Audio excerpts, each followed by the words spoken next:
Yeah, we took it off of farmers, but the fact of the matter is, we are commanders. Boy.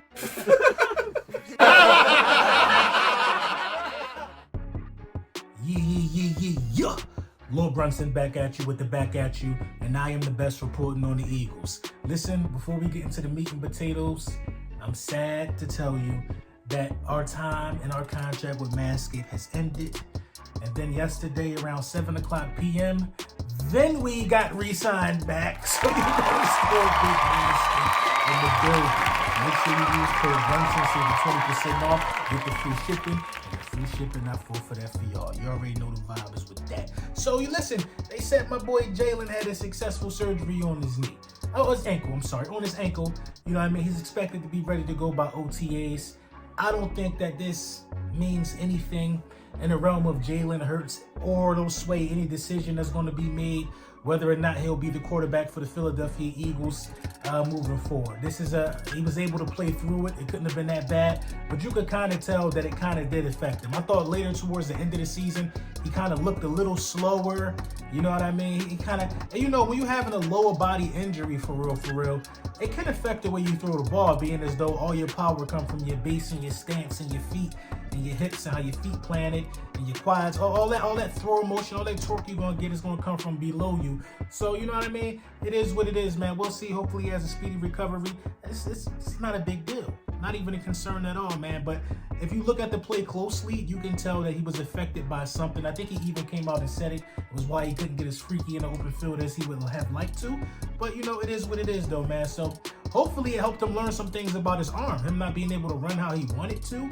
You know what I mean? Because when you got that type of running ability like Jalen Hurts, sometimes it can be a handicap to you because, you know, it's been working for you all your life. You know what I mean? So I might as well take off and run with it instead of ripping this ball, you know, keeping my wide receivers engaged and things of that nature. So hopefully he learned some things about his arm. You know what I mean? I'm glad that it kind of slowed him down. He had to make more plays with his arm. That way he can see what he needs to work on in the offseason. So, you know, I wish Jalen Hurts a very, very speedy recovery. Now, while we're on the topic of quarterbacks, this one thing has really been confusing to me. Now, by no stretch of the imagination am I a Jimmy Garoppolo fan. I'm not. I mean, he ain't never played for us.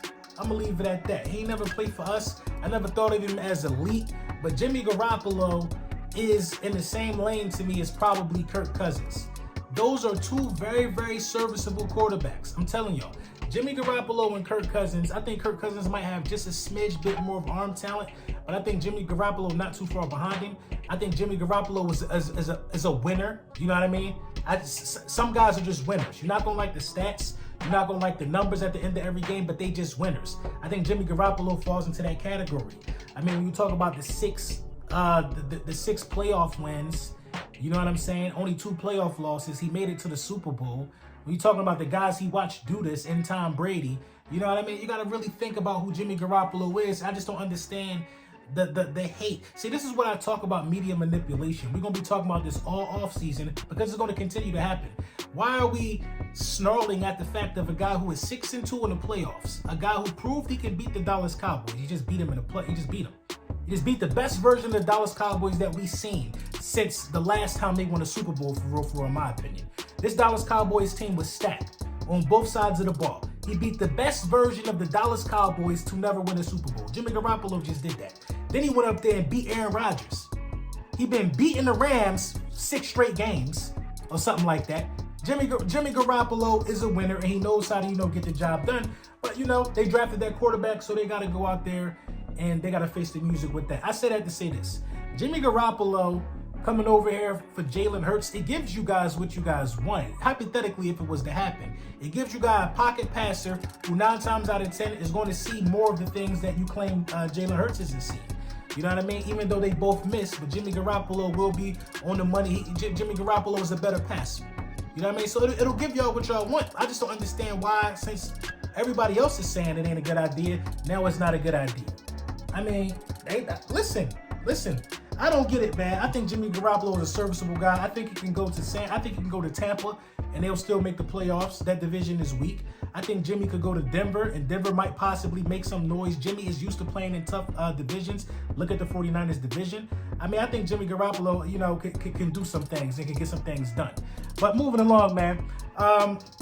Senior Bowl day one, man. We got to start talking about the Senior Bowl. We got to do this draft all the way from the mud, for real, for real. We got to start talking about the Senior Bowl because, you know, the depth and the level the quality of player that you can get in the 4th round in this draft is just astounding. It's astounding.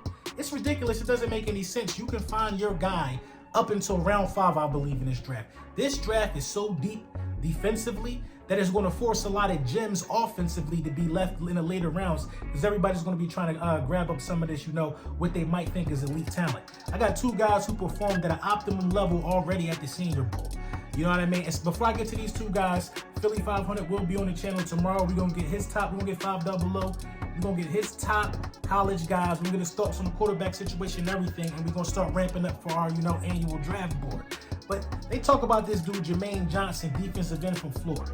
You know what I mean? They said he transferred from Georgia to Florida prior to the 2021 season. You know what I mean? Johnson made an immediate impact as a run defender. But now they're saying he's taking his game to the next level. And he got the highest rating. They said his stock went up tremendously. They said the way this kid can spin and pass rush. Now, you know, spinning to the outside is harder than spinning to the inside.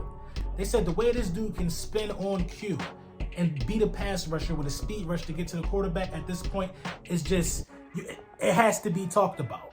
It has to be talked about. This dude probably was the best performer, you know what I mean, of day one. Now, mind you, these are only practices, but you got to look forward to stuff like this. And another guy, man, Channing Tindall, linebacker, Georgia. I've been had my eye on Channing Tindall, but this just confirms it.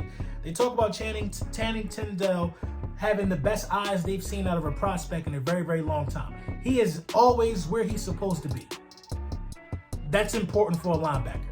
He is literally always where he's supposed to be. They're saying the way he processes information and the way he moves after getting that information is damn near computer-like.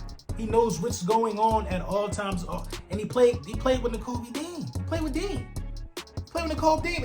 I mean, look, man. Look, they ain't getting all the praise, but this guy was out there making sure that engine run as well. This is a guy who will be a sleeper. And he was the 2nd best guy, you know what I mean, out of the pro day.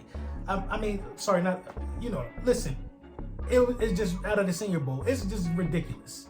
It's ridiculous, man, the level of talent, man. And we gotta chop it up and we gotta start talking about this stuff in depth coming real soon. But 2 guys that I'm definitely gonna be keeping my eye on throughout this process, the Jermaine Johnson, defensive end out of Florida. We need defensive ends. You know what I mean? At the minimum, hopefully he can come in and be as good as Derek Barnett. That'll be a plus for us. We need that. And Channing Tindall, linebacker, Georgia. We need a linebacker that just know how to play football. That's all we need. We don't like any serviceable linebacker will be an upgrade. Eric Wilson wasn't serviceable. We need, if you could give me I'm trying to think of the perfect, just give me any other linebacker off of any other roster. For real, man. We'd probably be all right. But it is what it is, man. Let me know what y'all think in the comments.